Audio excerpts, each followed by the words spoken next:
Il était une fois, dans un royaume voilé par d'anciennes forêts et des montagnes mystérieuses, une jeune fille nommée Cendrillon. Malgré ses épreuves et ses tribulations, l'esprit de Cendrillon était indomptable. Elle vivait avec sa méchante belle-mère et ses belles-sœurs, qui la maltraitaient et la forçaient à accomplir des corvées sans fin. Un soir, une proclamation royale arriva, le royaume organisait un grand bal et toutes les jeunes filles étaient invitées.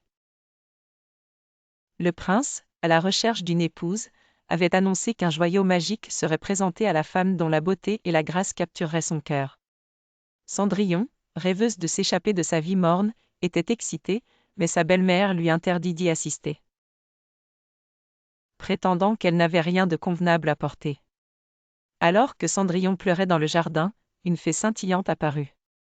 Elle agita sa baguette, transformant les haillons de Cendrillon en une magnifique robe ornée de fils d'argent et de joyaux. Une paire de pantoufles de verre complétait la tenue enchantée. Mais il y avait une condition, la magie disparaîtrait à minuit. Le bal était un spectacle de splendeur, avec des décorations élaborées et une musique qui semblait faire scintiller les étoiles en rythme. Cendrillon arriva dans sa tenue magique, capturant instantanément l'attention du prince. Le prince, enchanté par sa beauté, l'invita dans un jardin isolé où ils parlèrent de rêves et d'aventures. Cependant, alors que l'horloge sonnait 11 heures, Cendrillon réalisa qu'elle manquait de temps. Elle se précipita vers la salle de bal, mais en chemin, une silhouette sinistre émergea de l'ombre.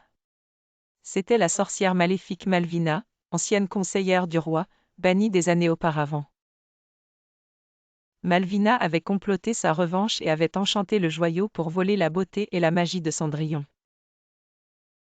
Cendrillon s'enfuit à travers les jardins du palais, mais Malvina était implacable. Elle poursuivit Cendrillon à travers un labyrinthe de haies et de passages secrets. À l'approche de minuit, la robe de Cendrillon commença à redevenir des haillons. Dans un geste audacieux, Cendrillon sauta dans un passage caché, espérant s'échapper. Dans le passage, elle découvrit un parchemin ancien caché derrière une brique lâche. Le parchemin contenait un sort pour contrer l'enchantement de Malvina, mais nécessitait un artefact de la trésorerie royale pour l'activer. Un joyau connu sous le nom de joyau de minuit, réputé maudit. Déterminée à se sauver et à arrêter Malvina, Cendrillon se faufila dans la trésorerie royale. Le joyau de minuit était gardé par des créatures magiques féroces, y compris un dragon et des chevaliers enchantés. En utilisant son intelligence et son agilité, Cendrillon déjoua les créatures et acquit le joyau. En retournant précipitamment au passage secret, Cendrillon utilisa le parchemin pour inverser la malédiction de Malvina.